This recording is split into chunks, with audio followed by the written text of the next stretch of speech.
Bangladesh Nepal match দেখার পরে আমার কাছে মনে হয়েছে যে দুইটা দাবি তোলা খুবই জরুরি। সেই দাবিগুলো আপনারাও তুলবেন অথবা সেই দাবিগুলোর সাথে আপনারাও একমত হবেন। প্রথমত, যে হামজাকে গোলকিপিংয়েও পাঠিয়ে দেন, মানে গোলকিপিংয়ের যে অবস্থা, গোলকিপারের যে অবস্থা, তাতে হামজাকে সেখানেও আমরা ব্যবহার করি। আমরা একটা ব্যানার নিয়ে দাঁড়িয়ে যাই, আমরা কথা বলি, আমরা আন্দোলন করি যে হামজাকে সেখানেও দেখা যেতে পারে বা সেখানে আমরা হামজাকে চাই গোলপোস্টের নিচে। কারণ হামজা সব জায়গাতেই খেলছেন ভাই, সব জায়গাতেই খেলছেন। কখনো অ্যাটাকার, কখনো মিডফিল্ডার, কখনো ডিফেন্ডার, কখনো শেষ ডিফেন্ডার, কখনো গোলকিপারের সামনে। তাহলে গোলকিপার কেন নয় ভাই? যে অবস্থা তাতে তাকে গোলকিপারেও খেলানোর জন্য আমরা দাবি তুলতেই পারি। দ্বিতীয়ত, যে বাংলাদেশ দল যেমনই খেলুক শেষের মানে 90 মিনিটের পর অথবা 89 minute, 90 minute, 91 minute, 92 minute, 93 minute এই সময় গোল খাবেই। মানে গোল যদি নাও খাই, বাংলাদেশের এগেনস্টে একটা গোল লেখা হয়ে যাক। এত হার্ট অ্যাটাক, এত টেনশন আর ভালো লাগে না বা কোনোভাবে মেনে নেওয়া যায় না, যেই দলই হোক না কেন। মানে হংকং, সিঙ্গাপুর অথবা ভারত অথবা নেপাল, যে নেপাল গত 3 বছর যেই তারকারা খেলতে এসেছে, 3 বছর ওদের প্রিমিয়ার লিগ হয় না, তারা এখানে আসার আগেও দাবি তুলেছে, আন্দোলন করেছে। মানে এখানে আসার জন্য প্লেনে উঠেছে, তার আগেও তারা দাবি তুলেছে যে ভাই আমাদের এই লিগটা করতেই হবে, না হলে ফুটবলটা বাঁচবে না। সেই দলের বিপক্ষে বাংলাদেশ এমন করে। সব শেষ 5 বছরে তাদের এগেনস্টে বাংলাদেশের জয়ই নাই। মানে এত বাজে অবস্থা আছে তাদের দেশের, তাদের ফুটবলে, তাদের স্পোর্টসে। তারপরেও এই দল, মানে হামজা এসে গেছে, সামিত সোম খেলছেন, কিউবা খেলছেন, সেখানে জায়ান্ট খেলছেন, সেই দল নেপালকে হারাতে পারে না ঘরের মাটিতে। এত দর্শক সেখানে হারাতে পারে না। হামজা কি অসাধারণ গোল করলেন, তারপরেও পারে না। ভাই এই দুটো দাবির সাথে আপনি একমত কিনা অবশ্যই জানাবেন, তাহলে আমাদের শান্তি হবে। এখন আসা যাক বাংলাদেশ কেমন খেললো পুরো ম্যাচ। মানে প্রথম যে অ্যাটাকটা করেছে নেপাল, সেখানে তারা পেনাল্টি পেয়ে যায়, এগিয়েও যায়। 29 মিনিটে বাংলাদেশ তো গোল খেয়েই গেল। মানে এমন গোল খেলো, সেখানে বিশাল বড় ভুল করেছেন সাদ এবং সোহেল। মানে এই ভুলগুলো তো করেই আসছেন, তারপরেও করবেন। শিক্ষা কবে হবে? মানে শিক্ষাটা কবে নেবেন? তারকারা কবে নেবেন? এই যে বাংলাদেশ দল ভালো করবে, হামজা, সামিত সোম সবাই আসছেন, অনেক দূরে যাবে, কিন্তু কি ফলটা কি হচ্ছে? সবশেষ 5 ম্যাচে কি বাংলাদেশ জিততে পেরেছে? ড্র করতে হয়েছে। জয় পাওয়া ম্যাচ হেরে গেছে, ড্র করা ম্যাচ হেরে গেছে।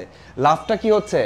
হামজাই এত এফোর্ট দিচ্ছেন, দলটাকে এক করেছেন, এক বানিয়েছেন, পরিবার বানিয়েছেন, দেশ বানিয়েছেন, কিন্তু লাভটা কি হচ্ছে?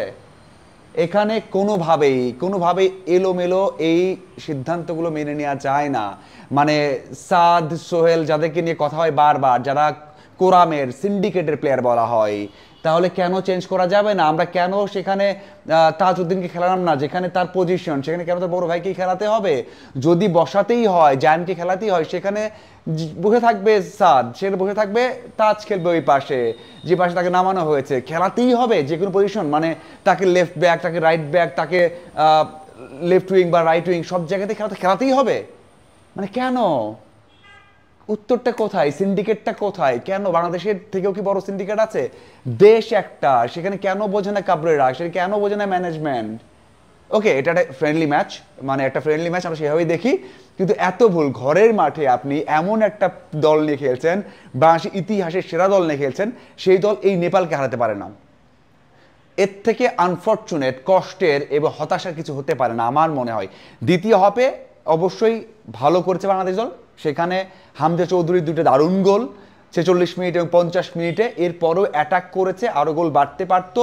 যে ভুলগুলো করেছে অ্যাটাকাররা, যেই মিসগুলো করেছে অথবা যেগুলোকে আরও বেশি ক্লোজ করা যেতে করতে পারেনি, সেই দোষ তো অবশ্যই আছে।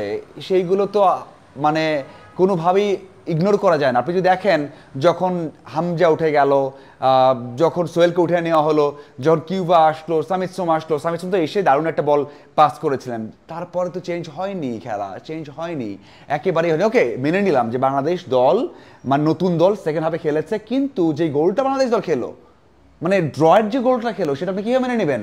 মানে ওই যে কর্নারটা করেছে ভাই, এই কর্নারে জীবনে গোল হয় না। আপনি বলতে ভাই আপনি খেলা দেখেন না, কিন্তু এই কর্নার, ক্লোজ কর্নার, যেখানে আপনার ডিফেন্ডার সামনে দাঁড়িয়ে আছে, সেই মাঝখানে বল ঢুকে গেল। মানে কিভাবে? মানে আপনি আমাকে বলুন যে এই সরাসরি অলমোস্ট গোলকিপারের কাছে এটা টাচে, আর বলতে পারেন যে ভাই কি দারুণ টাচ ছিল, কিন্তু পরপর একজন ডিফেন্ডার আছে এবং গোলকিপার হাতে বা পায়ে বল পাচ্ছেন, দাঁড়িয়ে ওখানেই আছেন। রিফ্লেক্সটা কই তার? মিতুলের রিফ্লেক্সটা কই? কোথায় তার রিফ্লেক্সটা? চেঞ্জ করা যাবে না?